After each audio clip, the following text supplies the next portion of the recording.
వరకు వాళ్ళ వ్యాజ్యాలు తీర్చడమే సరిపోతా ఉంటది. అలాగే మరి ఒక చోట మరి నీళ్లు లేనప్పుడు వాళ్ళు సణుగుతున్నప్పుడు యెహోవా చెబుతాడు, నీ కర్ర తీసుకెళ్లి కొట్టు, నీళ్లు వస్తాయని. మరలా మరి ఒక చోట అయితే మరి నీళ్లు లేవు చంపడానికి తీసుకొచ్చావు అన్నప్పుడు అక్కడ యెహోవా అంటాడు, నేను బండకు ఎదురుగా నిలబడతాను, బండతో మాట్లాడండి అంటాడు. అయితే వీళ్ళకి మోషే ఎంత సాత్వికుడైనా వాళ్ళు విసిగించేటువంటి విసిగింపుల వలన ద్రోహులారా అంటాడు. మరి యెహోవా కోపడతాడు కానీ తన జనాంగం మీద ప్రియులారా మోషే ద్రోహులారా అంటే ఆయన ఒప్పుకోలేకపోయాడు. అలాగనే మరి మాట్లాడమన్నప్పుడు తన చేయి ఎత్తి కర్రతో 2 సార్లు కొడతాడు ప్రియులారా. అప్పుడు దేవుడు, మరి మీరు ఇలాగ చేశారు, నా నామాన్ని మహింపరచలేదు, పరిశుద్ధపరచలేదు వారందరూ ఎదుట, కాబట్టి మరి అహరోను నీవు కూడా మరి నేనిచ్చే దేశాన్ని మీరు చూడరు, మీరు మధ్యలోనే చనిపోతారు అని చెప్తాడు. అప్పుడు కూడా ప్రభువా నన్ను చంపుతున్నావా అనుకోడు ప్రియులారా, ఎంత ప్రేమ కలిగిన వ్యక్తి.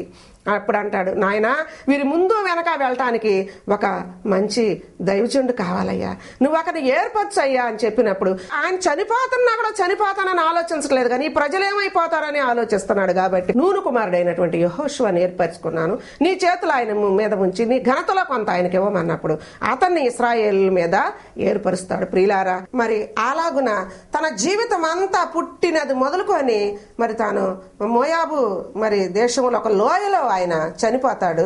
పర్వతం ఎక్కించి, ఇదిగయ్యా నేను ఇచ్చే దేశం ఇదే, కానీ నువ్వు చూడలేవని చెప్పేసి మరి అహరోను కొండ మీద మరి తీసుకుంటాడు దేవుడు, ఈయన కూడా తీసుకుంటాడు ప్రియులారా.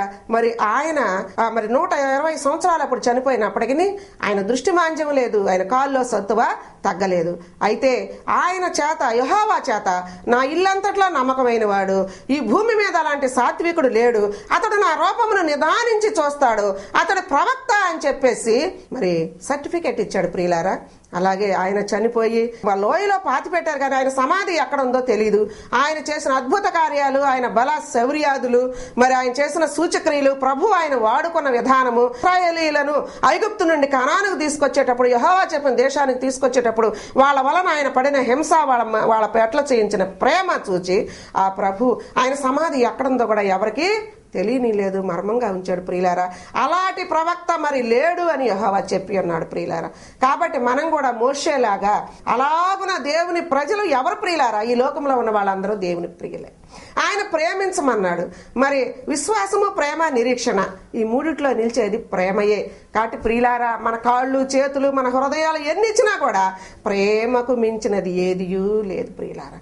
కాబట్టి మరి బైబిల్లో చెప్పినట్లుగా ప్రేమ గొప్పది. వీటన్నిటికంటే, కృపావరాల కంటే, ఆత్మఫలాల కంటే, అన్నిటికంటే కూడా రంపాలతో కోయబడినా ఏం చేసినా కూడా ప్రేమే ముఖ్యం అని చెప్పాడు. కాబట్టి ఒకరిని ఒకడు ప్రేమింపవాలని అనేటువంటి ఆజ్ఞయే మిగిలిపోయింది.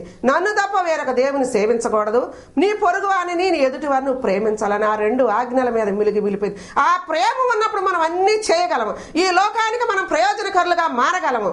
మరి ఇశ్రాయేలీని ఎలాగ తీసుకొచ్చాడో మోషే, మరి తన దేవుడు చెప్పిన దేశానికి మనం కూడా రక్షించిపోతున్నటువంటి వారిని ప్రియులారా, రక్షణ లేనటువంటి వారిని దేవునికి మన ప్రేమ పానార్పణంగా పోసుకున్నప్పుడు వారికి ప్రయోజనకరులుగా, ఈ లోకానికి ప్రయోజనకరులుగా, మన కుటుంబాలకి, మన సంఘాలకి, మన సమాజాలకి, ఈ దేశానికి, ప్రపంచానికే మనము ప్రయోజనకరులుగా ఉండి అందరినీ రక్షణ మార్గంలోనికి నడిపించుదాం ప్రియులారా. కాబట్టి ఆ ప్రేమ మనము ధారపోసుకోవాలి దేవుడి యందని మరి నా యొక్క మాటలు ముగిస్తూ ఉన్నాను ప్రియులారా. దేవుడి వాక్యము దీవించి ఆశీర్వదించును గాక. మరి చిన్న పాట పాడుకొని ప్రార్థన చేసుకుందాం. అల్పజీవులం మేము, అల్పజీవులం, అల్పజీవులం మేము, అల్పజీవులం. దేవుడే మము సృష్టించెను, దేవుడే మము సృష్టించెను, అందుకే ఆయనలో బలవంతులుగా ఉండేదం, అందుకే ఆయనలో బలవంతులుగా ఉండేదం. అల్పజీవులం మేము, అల్పజీవులం. సముద్ర గర్భములోనే, సముద్ర గర్భములోనే సముద్రపు నాచుము మేము, సముద్ర ఉపరితలము మీద, సముద్ర ఉపరితలము మీద పగడపు దీవులము మేము. సముద్ర ఉపరితలము మీద పగడపు దీవులము మేము.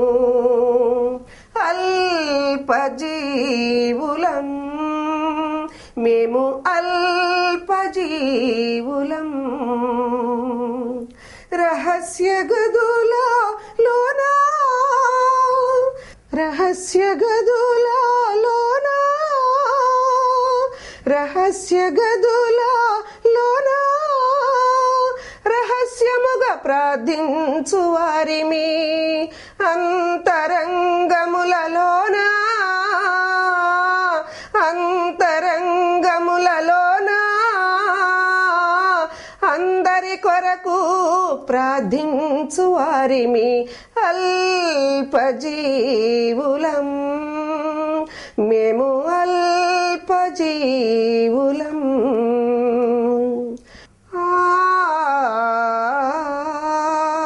సరిగమా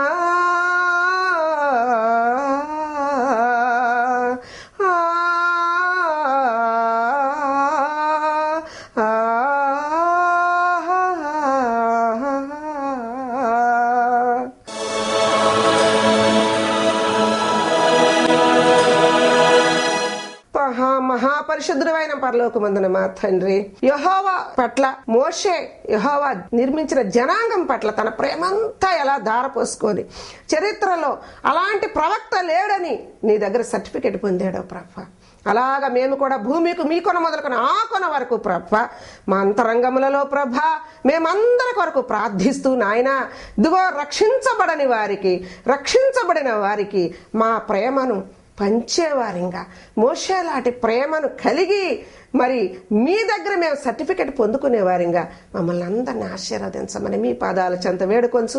మరి ఈ ఎపిసోడ్ నుంచి వచ్చే ఎపిసోడ్ వరకు ఇక్కడున్న వారందరినీ, వినుచున్న వారందరినీ, మా కుటుంబాలను ఆశీర్వదించి కాపాడి నిశలో ముద్ర వేసి రక్షించమని మరి ప్రార్థించుకొంచు. త్వరగా రానయ్యున్న యేసు పరిశుద్ధ నామములో ప్రార్థించుకొని వేడుకొనుచు ఉన్నాము తండ్రి. In the name of Jesus, hallelujah. Amen, amen and amen. Amen, amen and amen. Praise the Lord.